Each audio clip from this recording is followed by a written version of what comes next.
Why won't he change?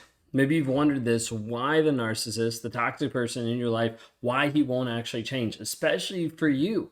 Like the person that he claims to love, the person that he says he's there for, the person that he actually says he cares about, why won't he actually change for you? Or why aren't you good enough to have him change?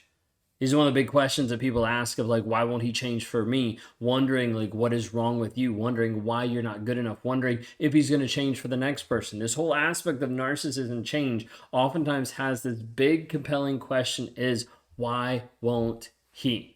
We're going to dive into that a little bit today, so I'd invite you just to ride along with this video. If you guys are new here, my name is Ben Taylor. I'm a self-aware narcissist on this channel to provide awareness of narcissistic abuse.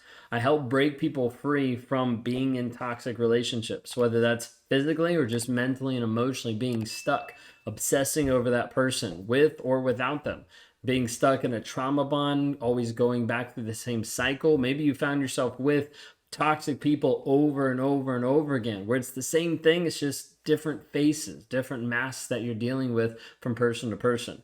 If that's you today, I want to be able to help you, so you can go to rawmotivations.com. Would love to be able to help support you moving forward.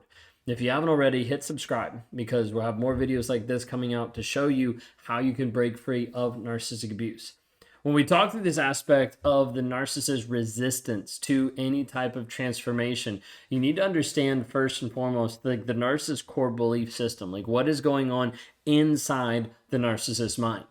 Like this piece of like why won't he actually change is crucial to understand the beliefs that are actually going underneath what's happening. And part of that is this aspect that I'm a good person. Part of it is this aspect of like, hey, I need to look a certain way, act a certain way. And this is where you see the fabrication of the mask that actually gets made. And so a narcissist will create this mask and create this version of themselves to showcase to the world, to put at the beginning of the relationship, to show up to friends, to family, to coworkers, whatever it might be. And that person, that version of the narcissist is the one that they want everybody to see. So you're like, why won't you change that? Like, why won't you actually be who you actually are? And we'll talk about that in a minute of like why some of those things will happen. But that piece of change seems like elusive because for you, you're like, I think he could change. I think he should change. But in reality, he's not actually doing any transformation. Let me put a pause on this just for a minute so you can get an idea. When I talk about change and when I talk about transformation, a lot of people are looking for the narcissist to change. And what you have to understand is a narcissist changes all the time. Like some people think like the narcissist never changes. No, your narcissist has changed a million times just in the short time that you've been with them because you haven't actually seen the real version of him. He's been changing and morphing into being a different version to be able to keep you longer, to be able to keep you in the fog, to be able to keep you confused, future faking, gaslighting, we go down the list. All those things are different changes that have happened in the relationship to keep, seduce, hook, and keep you coming back. But when we talk about actual change, what you're really looking for, and I'd like you to swap out this word with me today, is the word transformation. You're not looking for the narcissist just to modify behaviors, to change a couple things and magically be better. You're looking for a transformation, which means from the inside out, there's actually something that is at fundamentally shifting in this person's being of who they actually are and of who they're actually showing up. Like there's this piece of like the narcissist is going to be stuck in this belief that I'm either faultless, I'm superior, I'm a great person, I'm a good person, I'm a good dad, whatever it might look like. And it makes it really hard to have any transformation happen because there's no exposure of the things that are actually wrong. Think of it this way, like you can't actually move forward in any type of healing process unless you actually know that there's a problem. I've used an illustration recently with a couple different people, and I'll share it here, that sometimes people are like, well, let me just tell him he's a narcissist. Let me get that out of the way. Let me communicate this. Then maybe he'll understand, know, and realize. And so I want you to consider for a moment that there's someone who is struggling with a life and death situation. They're in the hospital. They're struggling with a terminal illness. They don't know it yet, okay? And they're struggling, and you go to be able to tell them about it. And when you walk in, you see that the nurse is like going back and forth with them because they refuse to believe that they have a hangnail. like an ingrown toenail. Like they have something that is so small. You're like, this is insignificant. But because of that, it's like, how are they going to wrap their head around a terminal illness when they have this small thing that they refuse to see?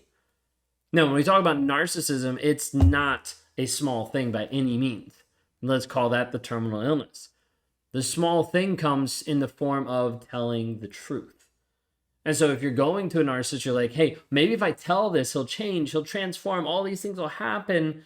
But if he's not willing to actually be honest to start off with, if he's not willing to acknowledge that he's a liar based on you saying, hey, you just said this, you lied, that's like the avoidance of that hangnail versus the terminal illness. And so instead of going after, hey, I think you're a narcissist, you need to understand, if you get to the place where you're like, hey, you can't even acknowledge that you're a liar, why are we trying to acknowledge something way bigger? Narcissist is going to run from that because it's going to feel way overwhelming if they're not willing to even acknowledge the stuff that's happening. Okay, this is a great segue into the next point, which is this aspect of vulnerability. It's like a narcissist doesn't want to change because there's this fear of vulnerability. If I actually show that I'm vulnerable, I will show up as weak. This aspect of like there's an armor that has to be put up. The mask sometimes is this version of armor of like I have to hide behind this. If I hide behind this, then I am protected. Then I look good. Then everything seems okay. If I hide behind this, then it's okay. And there's this fear of vulnerability of like if I show vulnerability, I will show weakness. And so behind the facade of confidence lies a fear of vulnerability because vulnerability is exposing. Vulnerability is exposure to the shit that's inside. And so when I want to run away from it, I have a fear of vulnerability. I have a fear of, I don't want to show you the shame. I don't want to show you the guilt that I have. I don't want to show you how I actually feel. There's been many times in couples counseling that we walk through stuff that like my frustration with Kayla and with her feelings is not as much about her and her feelings as it is my avoidance of my own.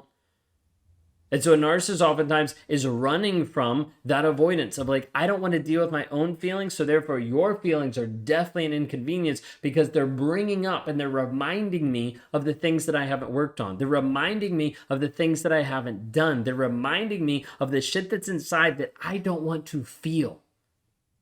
And so a narcissist will keep running away from it because of this fear of like vulnerability. What I had to realize early on was this aspect of vulnerability is the only foundation that can actually have true transformation. Because if I do not access this piece of being vulnerable, not just to others, but vulnerable to myself, of seeing what's actually inside, nothing will change. Nothing will change.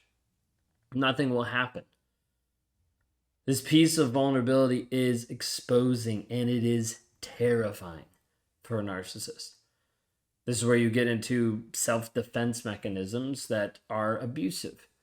Gaslighting, lying, like the mask, all the different pieces of let me do anything and everything to avoid vulnerability, because if I see the vulnerability, if the vulnerability exposes me, then I'll be accountable, then I'll be responsible, then I'll have to deal with the guilt and shame that I've put down, that I've compartmentalized, that I've pushed aside for such a long period of time.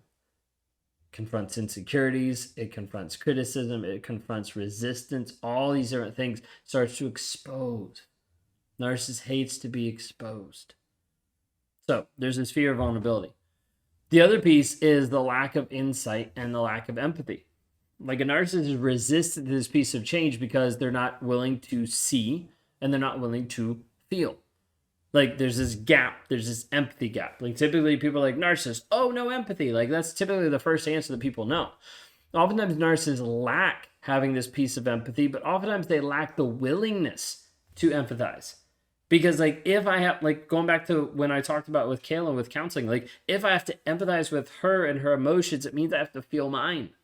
It means I have to be vulnerable about mine. It means I have to have insight into my own feelings and emotions. That's vulnerability. That's exposing. That is scary. Can't do that. So let's keep moving forward. Okay? Like narcissists don't want to see the current reality of what's going on. They don't want to see your emotions because of what it reflects on them, and they don't want to see how their actions are affecting themselves and long term. I was talking to someone the other day and they were like, don't they see how this hurts other people? And I'm like, yes and no. It's this aspect of like, yes, I know my actions might have a negative outcome, but that negative outcome is a day, a year down the road. It's not now. I'm only caring about what is happening right now. What do I need to do for me right now? What do I need to do to drive my selfish mindset for me, for my motives, for my mask in the moment, for me? That's it. Like long-term thinking doesn't exist. Long-term thinking for a narcissist like isn't even on the table. I'm not thinking about down the road. I'm not thinking about how that's going to impact the people around me, the impact my friends and family, all these other people. I'm only thinking about me. That's what it boils down to. So you need to understand, like, you're looking for this aspect of like, why won't he change? And the piece that you need to understand is like, he's not going to change because of you like nagging him or dragging him to counseling or forcing him to do things or all this different stuff. If he's not willing to acknowledge any level of truth and to be vulnerable, if he's not willing to break through some of that layers, nothing is going to happen. I've seen people be stuck in these relationships and counseled them and worked with them, and they've been like, but I just need to get them to understand. And they keep trying and they keep trying and they keep trying. And I'm like, it's not working. But you can't force that. You can't force people to understand that. You just have to be able to show them over and over and over again the facts. When they see the facts, they start to break through the fog of the truth and the reality that they perceive, and they start to realize actual facts, actual truth, versus what they've been believing or what the narcissist has been imposing upon them. Maybe you're at the place where you're like, I don't even know if he can change. I don't even know if change is possible. I don't even know if he will transform. How do I make this happen? It starts with you. It starts with you actually working on you. That's the only person that can actually change and transform is you. You can't force it on him. You can't force someone else to, but you can transform you. To not deal with the abuse anymore, to not put up with the manipulation anymore, to not be in this belittling conversation anymore. You can choose you. I invite you to do that by going to claritychallenge.net. You can see about joining our 45-day Clarity Challenge to get free mentally and emotionally from this toxic person. If you want to interact with me one-on-one in an accelerated environment, you can go to rawmotivations.com. Would love to be able to talk to you then. If you haven't already, hit subscribe, and probably at the end of this video, you can watch some of the other resources that pop up, just trying to be able to help you understand and break free even more from the toxic relationship and the fog that you're stuck in.